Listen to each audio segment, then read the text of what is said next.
అందరూ బాగున్నారా? ఈరోజు కాకరకాయ నువ్వుల కారం తయారు చేయటం చూద్దాం. దీనికోసం కాకరకాయలు, నువ్వులు, ఎండు కొబ్బరి, ఎండుమిర్చి, చిన్నులపాయ తీసుకున్నాం. ఈ కాకరకాయ కారం తయారు చేయడానికి ముందుగా కాకరకాయలను చిన్న చిన్నగా రౌండ్ ముక్కలు కట్ చేసుకోవాలి.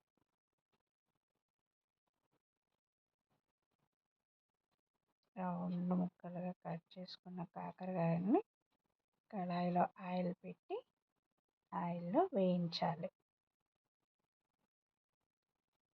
కాకరకాయలు వేగి క్రిస్పీగా తయారవుతాయి.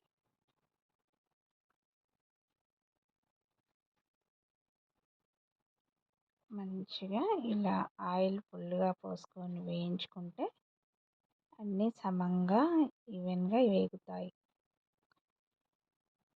ఒకటి మాడటం, ఒకటి వేగకుండా ఉండటం అట్లా కాకుండా నీట్గా మొత్తం ఒకే షేడ్లో కాకరకాయలన్నీ వేగుతాయి.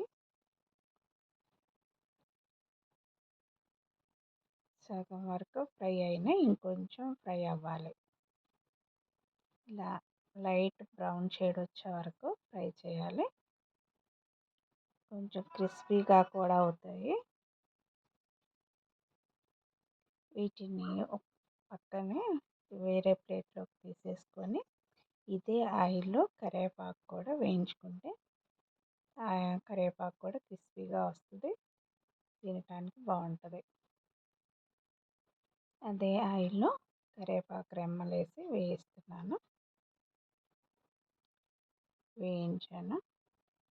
ఇంతకుముందు ఒక వీడియో ఉంది స్టార్టింగ్లో, కాకరకాయలు కొబ్బరి కారం, ఇది కాకరకాయలు నువ్వుల కారం.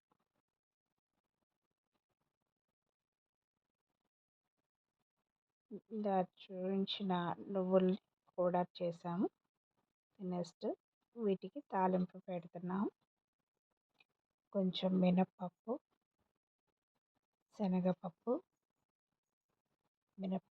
శనగపప్పు, ఆవాలు,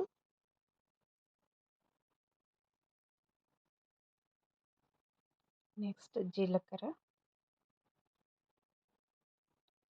ఇవన్నీ వేసి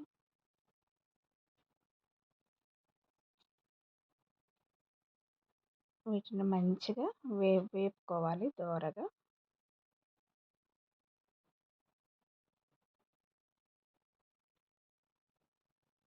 ఇవి వేగాక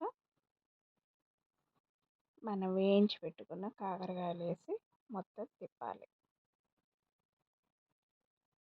తిప్పినాక మనం కాకరకాయ నువ్వుల కారం చేసుకున్నాం కదా, ఎండుమిర్చి, కొబ్బరి, చిన్నులపాయ, నువ్వులు, వేయించిన నువ్వులు అన్నీ వేసి దానిలోనే కొంచెం ఉప్పు వేసి కూడా గ్రైండ్ చేసుకుంటాం.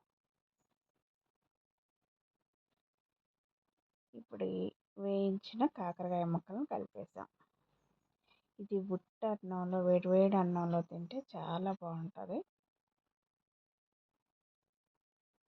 నెక్స్ట్ కారం కూడా కలిపేసేసాం. పోపు పెట్టుకున్నాక కారం కూడా వేసి కలిపేసాం. కారం వేసాక ఎక్కువసేపు స్టవ్ మీద ఉంచకూడదు, స్టవ్ ఆఫ్ చేసి నీట్గా కలుపుకోవాలి. ఎందుకంటే కారం మాడిపోయిన స్మెల్ వస్తుంది మళ్ళీ.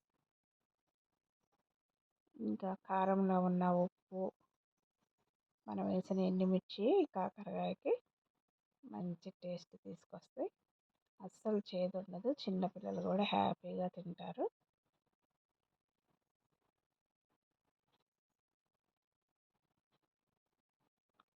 కాకరకాయ నువ్వుల కారం ready.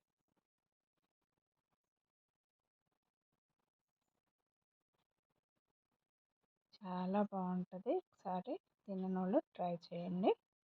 Okay, thank you so much.